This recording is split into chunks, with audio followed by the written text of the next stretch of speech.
ሰላም ሰላም ጤና ይስጥልኝ ውድ የተማው ቤተሰቦች ስለመጡ እጅግ በጣም ደስ ይለኛል። በዛሬው ፕሮግራማችን ላይ ሶስቱ የንግድ ስራ አወቃቀሮችን በዝርዝር ለማስረዳት ተዘጋጅተን መጥተናል። ስለመጡ ደስ ይለኛል። በዛሬው ፕሮግራማችን ላይ እንግዲህ ለማስረዳት እንደሞከርነው ከዚህ በፊት እንዳነሳ ነው የንግድ ስራ ክህሎት ስልጠና አንድን እንጀምራለን። ስለዚህ በዛሬው ፕሮግራማችን ላይ በተለይ ደግሞ ሶስቱን የንግድ ስራ አወቃቀሮች በዝርዝር ለማስረዳት ጥረት እናደርጋለን። ስለመጡ ደስ ስለሚለን በእርግጠኝነት ይህንን ሀሳብ ወይም በዝርዝር ለማስረዳት እንሞክራለን።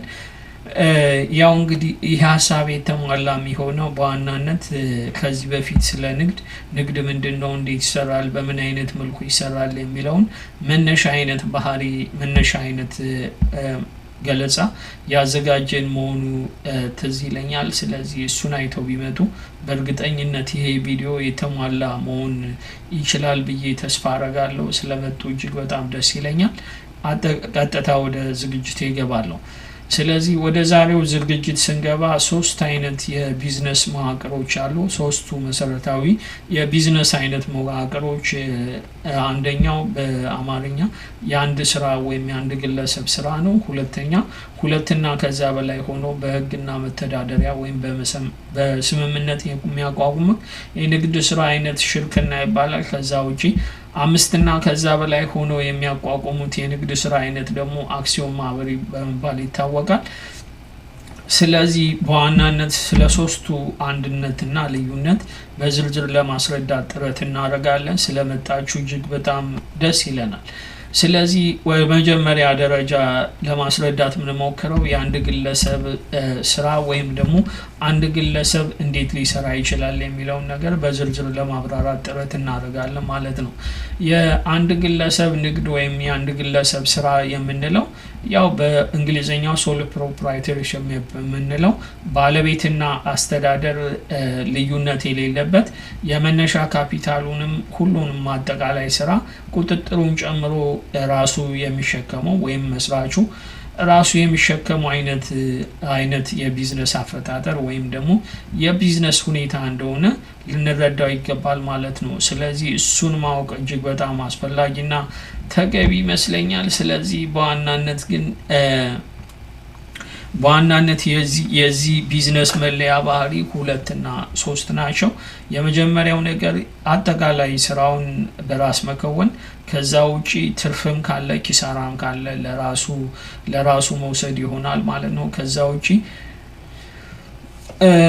ውጪ ዲስአድቫንቴጁ ምንድነው ማለት ተግዳሮቱ ወይም ፈተናው ምንድነው? ዘላቂነቱ አስተማማኝ አይደለም ማለት ነው። ከዛ ውጪ ግን እጅግ በጣም ብዙ የሆነ ገደብ የለሽ ነጻነት ያጎናጽፋል ማለት ነው። ስለዚህ ይሄ ገደብ የለሽ ነጻነት የምንፈልገውን መስራት የማንፈልገውን አለመስራት ሙሉ መብት አለን። በውሳኔያችን ላይ ማንም ሰው ጣልቃ ሊገባ አይችልም ማለት ነው ከቤተሰብ በስተቀር። ስለዚህ በዋናነት የአንድ ግለሰብ ስራ ማለት ይሄ ነው። አድቫንቴጅም ዲስአድቫንቴጅም አለው። በዋናነት በአለማችን በስፋት የሚጠቀሙበት የቢዝነስ አይነት መዋቅር ነው። ያው እንደምታውቁት አንድ ግለሰብ ወይም አንድ ቤተሰብ በማንኛውም አይነት ሁኔታ ስራውን ሊያቋቁመው ይችላል። ስራውን ካቋቋመ በኋላ ደግሞ በትክክል ይሰራዋል አይሰራውም ሌላ ጥያቄ ነው። ስለ ሀገራችን የቢዝነስ አይነት ስናወራ በስፋት የምንጠቀምበት ኢትዮጵያ ውስጥ የአንድ ግለሰብ አይነት ወይም ሶል ፕሮፕራይተርሺፕ አይነት ቢዝነስ ነው። ራሱን የቻለ ፒኤልሲ እና በተለያየ አይነት መልኩ ሊሰራ ይችላል። ስለ ፒኤልሲ እና የተለያዩ አይነት የአሰራር መንገዶች በዝርዝር ወደፊት ይዘን የምንመጣ መሆኑን እንዲታወቅልን እንፈልጋለን።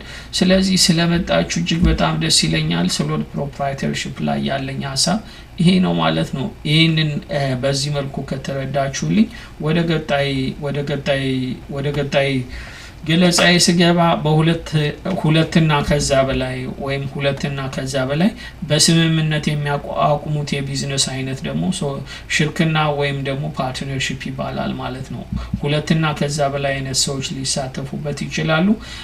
ካፒታል እኩል ማዋጣት ላይኖርባቸው ይችላል። በስራ ላይ ያላቸው እንቅስቃሴ እኩል ላይሆን ይችላል። በዋናነት ግን ሁለቱ በስምምነት በመተዳደሪያ ደንብ ወይም ደግሞ ጸደቀ የሽርክና ውል ስራውን ሊያቋቁሙት ይችላሉ ማለት ነው። ከሶል ፕሮፕራይተርሺፕ የተሻለ ትንሽ ግልጸኝነት ሊኖረው የሚችል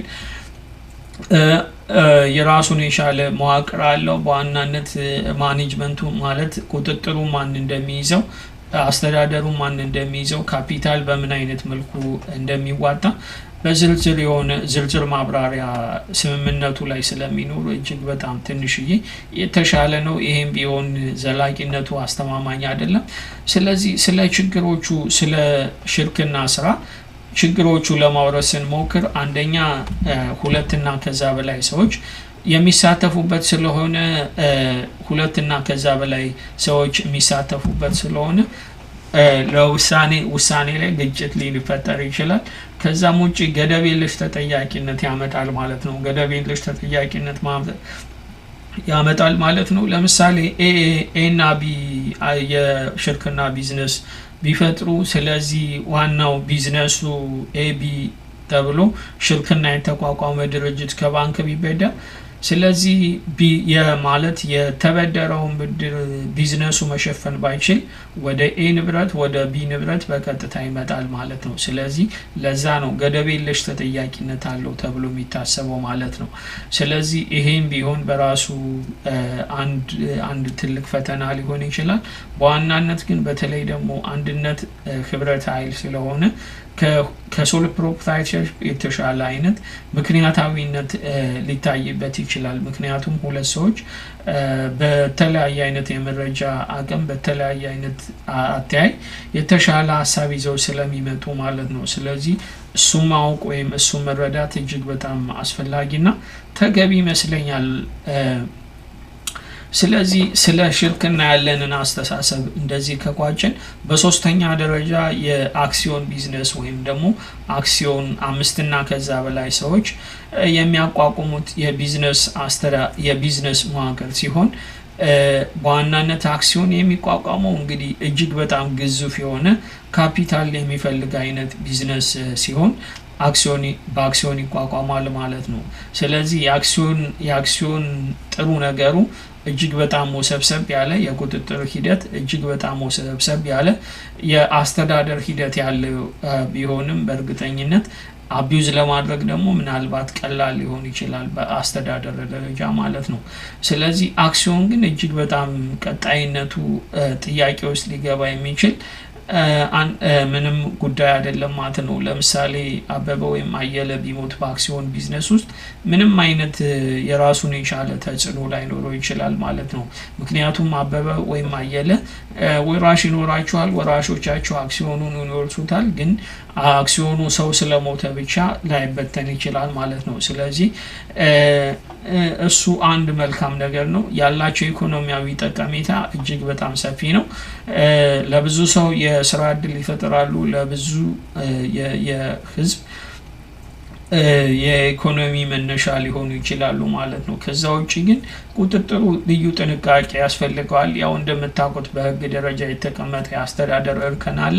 ያም የአስተዳደር እርከን ቢሆን አቢዩዝ ለማድረግ በማኔጅመንቱ እጅግ በጣም ቀላል ይሆናል ማለት ነው።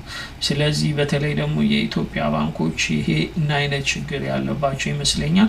ከዛም ውጪ ደግሞ በጣም ከፍተኛ አይነት ቢዝነስ የሚያቋቁም ማለት የሚያራምዱ ወይም ደግሞ ኦፕሬት የሚያደርጉ ቢዝነሶች ኤፊሽንሲያቸው ወይም ደግሞ ውጤታማነታቸው እጅግ በጣም አጠራጣሪ ነው። ያው በሶል ፕሮፕራይተርሺፕ ደረጃ ወይም ደግሞ አንድ የባጃጅ ባለቤት 100,000 ብር ወይም 200,000 ብር የያዘ ባጃጅ ላይ ይዞ 2,000 3,000 ሊያስገባ ይችላል። እንደሱ በዚህ ካፒታል በየቀኑ የሚያስገቡትን የትርፍ ድርሻ ወይም የትርፍ ህዳግ ማየት ስንሞክሩ በእርግጠኝነት እጅግ በጣም አነስተኛ ነው። ስለዚህ ቁጥጥሩ ትኩረት ሊደረግ ይገባል። ከዛ ተደራራቢ የሆነ የቀረጥ ሊከፈል ይችላል። ያው ምንድነው በዝርዝር ወይም ሁሌ እንደምታውቁት ይህን አይነት ችግር የሚፈጠረው አክሲዮን ከሆነ አንደኛ ድርጅቱ ካለው ትርፍ ላይ ግብር ይከፍላል። ከዛ ውጪ ደግሞ የትርፍ ክፍፍሉ ለእያንዳንዱ ግለሰብ ወይም የድርሻ ባለቤት ተከፋፍሎ ሲሰጥ ደግሞ ከግለሰቡ ላይ ሁለተኛ ቀረጥ እንከፍላለን ማለት ነው። ይሄ ነው ተደራራቢ ታክስ የሚባለው። ስለዚህ በዋናነት ግን ከሶስቱ በጣም ተመራጭ የሚሆነው ከሶስቱ የተሻለ የሚሆነው የአክሲዮን ቢዝነስ ነው። ግን በዋናነት የአክሲዮን ቢዝነስ ደግሞ እንደ ግለሰብ እጅግ በጣም አትራፊ አይደለም። እዚህ ላይ የኔን ታሪክ ማንሳት ፈልጋለሁ። ምናልባት እኔ ስራ እንደጀመርኩኝ በተለየ አይነት አጋጣሚ እጄ ላይ ብር ገባ። እጄ ላይ ብር ሲገባ የባንክ አክሲዮን ነበር የገዛሁት። የባንክ አክሲዮን ገዝቼ እንግዲህ ከ15 አመት ውስጥ ራሱን እንኳ በሁለት እጥፍ አላሳደገም ማለት ነው። ምናልባት ደግሞ ቋሚ ንብረት ላይ ኢንቨስት አድርጌው ቢሆን ወይም ቋሚ ንብረት ገዝቼበት ቢሆን ቤት ወይም ቦታ ገዝቼበት ቢሆን ደግሞ በእርግጠኝነት ያንን 4-5 እጥፍ ምንም ነገር ምንም አይነት ጥረት ሳላደርግበት ምንም አይነት ተጨማሪ ግንባታ ሳልገነባበት በእርግጠኝነት ወደ ተሻለ አይነት ትርፋማነት ሊያመጣኝ ይችላል ማለት ነው። ስለዚህ ተማሪውን በዋናነት ትኩረቱ በተለይ የቋሚ ንብረት ላይ ኢንቨስት የሚያደርጉ ሰዎችን በጥልቀት ማማከር፣ በጥልቀት የተለየ አይነት አተያይ እንዲኖራቸው ይመክራል ወይም ደግሞ ለማየት ይሞክራል። ስለዚህ ስለመጣችሁ እጅግ በጣም ደስ ይለኛል። የዛሬ ዝግጅቴ ይሄን ይመስላል። ስለዚህ የዩቲዩብ አልጎሪዝም የሚሰራው በኮሜንት በላይክና ሼር መጠን ስለሆነ ሼር በማድረግ ለዘመድ ጓደኛ እንዲያጋሩልኝ፣ እንዲሁም ደግሞ ኮሜንት በማድረግ ያልገባውትን ግልጽ ያልሆነሎትን ጥያቄ መጠየቅ ይችላሉ። ከዛም በተጨማሪ ደግሞ በእርግጠኝነት የስራ አጋር መሆን ይችላሉ። በተለይ ደግሞ የሀበሻ ዓለም አቀፍ የስራ ኔትወርክ አባል በመሆን ፌስቡክ ላይ ያለ ግሩፕ ነው። አባል በመሆን በእርግጠኝነት እዛም ላይ መገናኘት እንችላለን። ከዛም በተጨማሪ ተማውቲው ፌስቡክ ላይ አለ። ተማውቲው ፌስቡክ ላይ ራሱን የቻለ የተማው ገጽ አለው። ተማውቲው ይላል። እንዲሁም ደግሞ ሌሎች አይነት ከንግድ ስራ ጋር የተገናኙ አይነት መረጃዎች የምናጋራበት ቢዝነስ ዲስከቨሪ የሚባል ፔጅ አለን። በሱም ማግኘት ይችላሉ። ከዛ በተጨማሪ ቴሌግራም ላይ የተማው ቤተሰቦች የትስስር መረብ አለን። ቴሌግራም ላይ መቀላቀል ይችላሉ። ከዚህ ቪዲዮ ስር ፒን አደርግላችኋለሁ የቴሌግራም አድራሻውን። ስለመጣችሁ እጅግ በጣም ደስ ይለኛል። እጅግ በጣም መልካም ጊዜ ተመኘውላችሁ። የዘውትር ደንበኛ እንደሚሆኑ አልጠራጠርም።